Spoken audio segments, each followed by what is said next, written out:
Bayangin deh, kalian lagi nikmatin liburan mahal, naik kereta super mewah yang melintasi Eropa. Dari mulai makanan yang fine dining, kamar yang sekelas hotel bintang 5, dan penumpang lainnya adalah kaum elit dari berbagai belahan dunia. Terdengar sempurna bukan? Tapi gimana kalau di tengah perjalanan, kereta kalian malah dihantam badai salju yang membuat kereta keluar dari rel. Dan pada pagi harinya, salah satu penumpang ditemukan tidak bernyawa dengan belasan luka tusuk. Salju pun nutupin jalan, dan gak ada polisi yang bisa datang. Ini artinya, sang pelaku penghilangan nyawa masih ada di dalam satu kereta bersama kalian. Ngeri banget kan? Halo mi amigos, kembali lagi ke channel aku. Kenalin, aku Lia.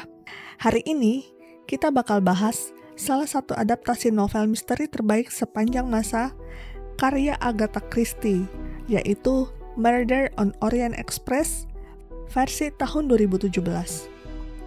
Sisi misterinya adalah salah satu plot twist paling gila yang bakal bikin otak kalian muter. Tapi tenang aja, di video ini gue gak akan kasih spoiler endingnya. Gue cuma bakal ngajak kalian ngerasain thrill dan ketegangannya. Biar kalian makin penasaran buat nonton sendiri.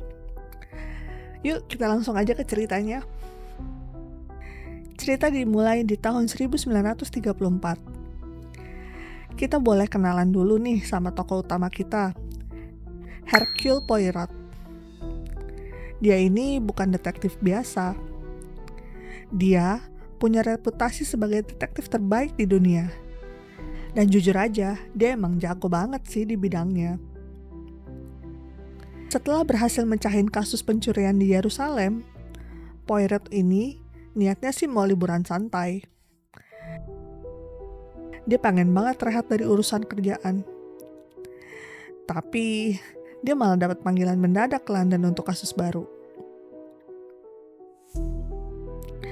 Lewat bantuan temannya yang bernama Buok, seorang direktur perusahaan kereta, Poirot berhasil dapat tiket VIP di kereta legendaris di Orient Express. Dan disinilah mimpi buruk berbalut kemewahan itu dimulai.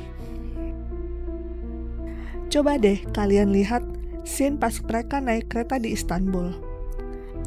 Visualnya juara banget. Keretanya mewah dengan aura elegan. Tapi perhatiin deh para penumpangnya.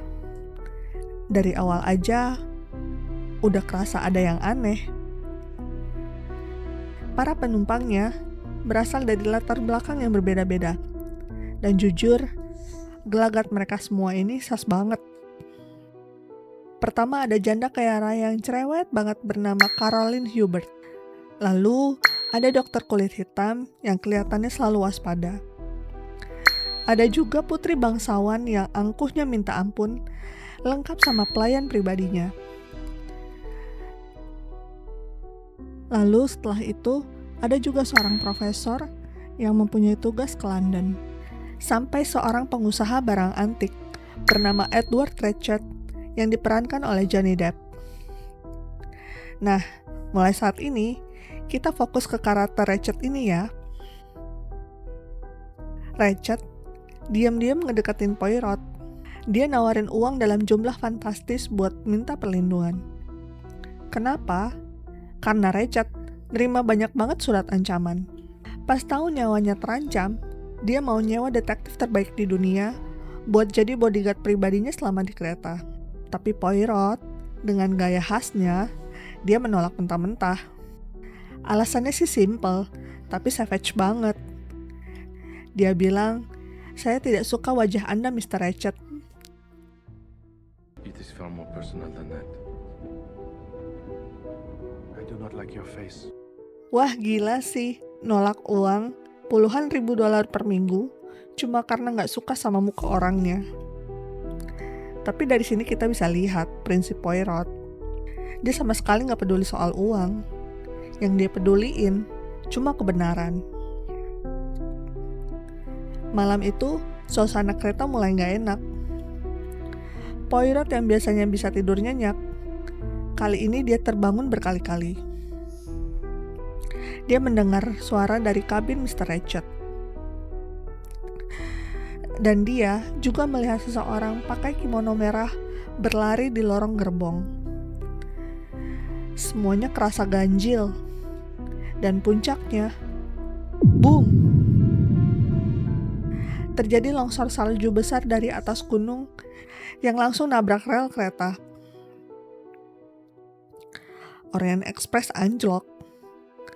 Gerbongnya pun tergelincir sampai nyaris masuk ke jurang. Tapi untungnya, kereta nggak sampai terguling parah.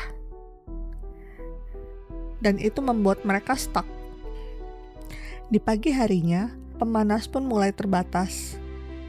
Makanan mulai dijatah, dan gak ada lagi yang bisa dihubungi. Mereka pikir terjebak di salju adalah masalah terbesar mereka pagi itu. Tapi ternyata ada hal yang jauh lebih mengerikan yang menunggu mereka. Pelayan kereta pun nganterin sarapan buat Mr. Ratchet. Dan setelah berkali-kali pintu kamarnya diketuk, masih juga gak ada jawaban. Pintunya dikunci dari dalam. Dan karena curiga, Poirot dan kepala pelayan pun mendobrak pintu itu. Seketika, pemandangan di dalamnya bikin merinding. Mr. Ratchet pun tergeletak tak bernyawa. Dan bukan cuma itu, tubuhnya sudah dipenuhi 12 luka tusukan pisau yang acak. Ada yang dalam, ada yang dangkal, ada yang ditusuk dari kanan, ada yang dari kiri, dan jendela kabinnya terbuka lebar, padahal di luar lagi badai salju. Buok, teman Poirot yang direktur kereta itu, langsung panik luar biasa. Kalau aja berita ini bocor, reputasi perusahaannya bakal hancur. Akhirnya dia memohon dan mengemis ke Poirot buat mecahin kasus ini sebelum tim penyelamat datang. Poirot yang awalnya ogah-ogahan akhirnya setuju setelah didesak. Dia mulai memeriksa TKP. Dan disinilah esensi misteri tingkat tingginya dimulai. Kalau kalian suka main games, kalian pasti bakal senyum-senyum sendiri lihat scene ini. TKP-nya berantakan banget, tapi aneh.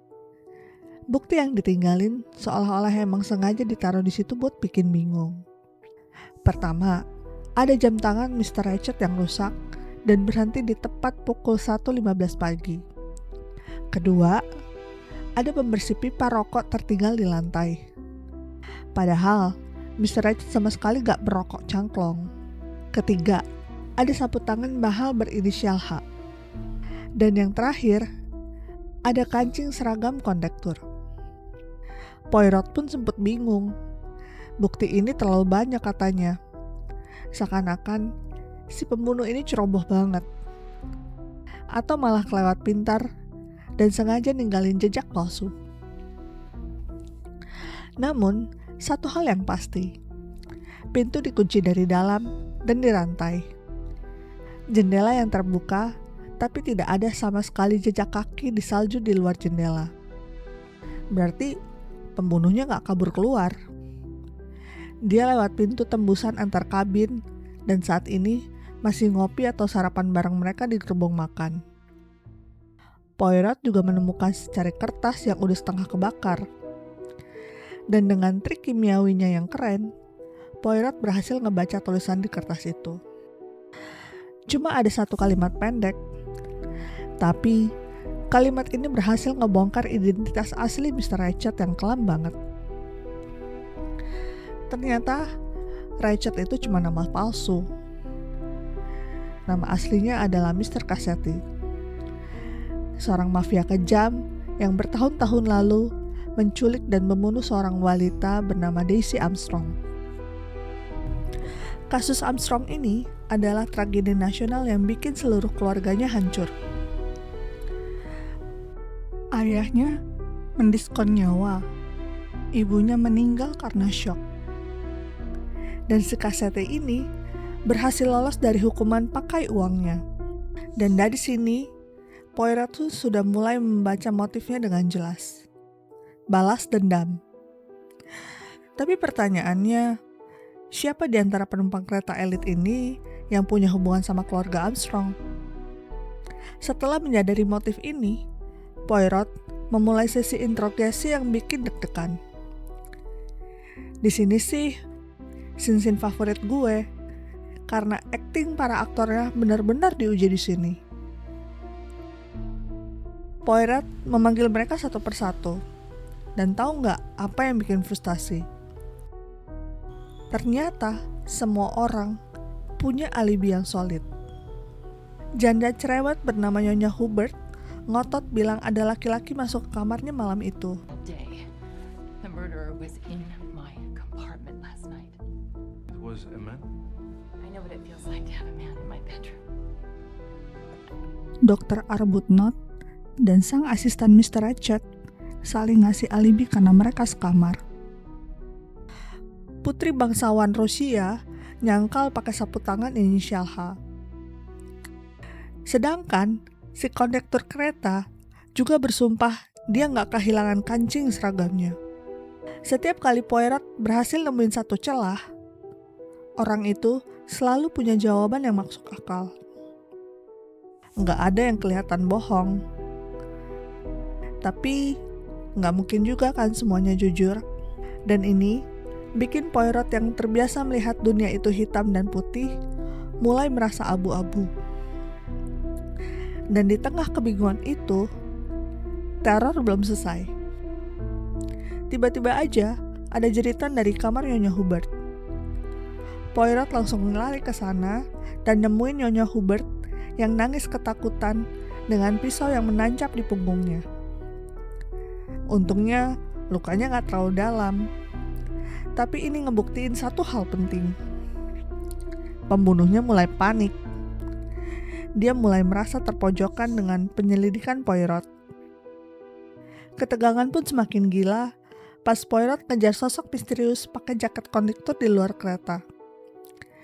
Di tengah salju yang dingin dan angin kencang, terjadi aksi kejar-kejaran yang lumayan intens. Hal ini ngebuktiin kalau biarpun Poirot ini detektif elegan, dia berani banget ambil resiko demi nangkap pelaku.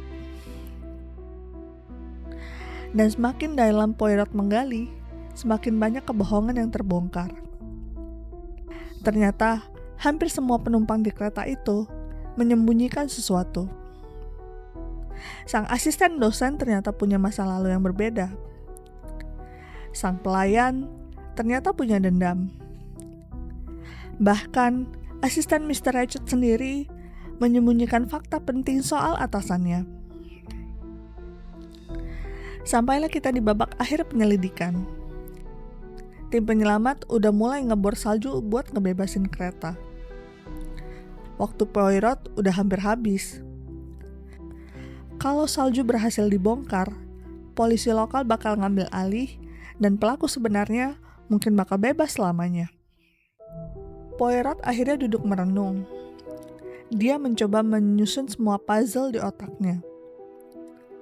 Dari jam tangan yang rusak, 12 tusukan yang berbeda, pintu yang terkunci dari dalam, jendela yang sengaja dibuka, seseorang yang memakai kimono merah, kancing seragam, ancaman ke Nyonya Hubert, dan hubungan mereka semua dengan kasus tragis keluarga Armstrong di masa lalu. Saat musik mulai klimaks, Poirot menyuruh mereka semua untuk keluar dari kereta dan berkumpul di sebuah terowongan tempat mereka berteduh. Sinematografi di scene ini gila banget. Diatur mirip kayak lukisan The Last Supper atau perjamuan terakhir. Poirot yang berdiri di depan mereka semua menatap satu persatu mata para tersangka. Dan di momen ini, Poirot bilang kalau dia udah tahu apa yang sebenarnya terjadi malam itu. Dia nggak cuma punya satu kesimpulan, melainkan dua teori yang berbeda. Teori pertama, pelakunya adalah musuh lama Mr. Ratchet dari geng mafia lain. Dia menyusup masuk ke kereta saat di stasiun sebelumnya menyamar menjadi kondektur dan membun-bun Mr. Richard, lalu lompat kabur menembus salju. Ini teori yang paling aman dan logis buat dilaporin ke polisi tanpa nyeret siapapun di kereta itu. Tapi ada teori kedua yang sangat gelap, sangat rumit, dan sangat tragis. Teori kedua ini melibatkan sebuah konspirasi tingkat tinggi yang terjadi tepat di depan mata Poirot selama ini.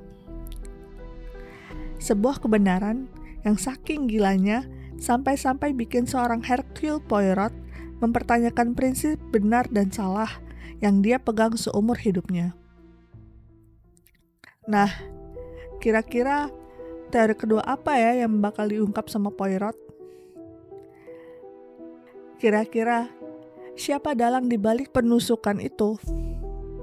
Gue sih bener-bener nyaranin kalian untuk nonton film ini sendiri ya, karena sensasi pas kebenarannya diungkap tuh bener-bener bikin mind blowing banget dan dapet banget lagi emosinya. Nggak cuma sekedar nyari siapa pembunuhnya, tapi film ini tuh juga ngasih pesan moral yang kuat tentang keadilan, dendam, dan rasa sakit yang nggak pernah bisa sembuh. Gue jamin kalian bakal ngerasain dilema luar biasa yang dialami Poirot di akhir cerita. Gimana nih menurut kalian? Kalau kalian terjebak di kereta itu, kira-kira tebakan kalian bakal sama gak ya sama Poirot? Coba tulis di kolom komentar ya. Kalau kalian suka sama alur cerita misteri yang santai tapi bikin mikir kayak gini, jangan lupa klik tombol like, subscribe, dan nyalain loncengnya biar kalian gak ketinggalan video selanjutnya. Karena gue bakal bawain lebih banyak kasus dan film misteri seru lainnya buat kalian. Sampai ketemu di konten selanjutnya. Gracias, Miami. Adios.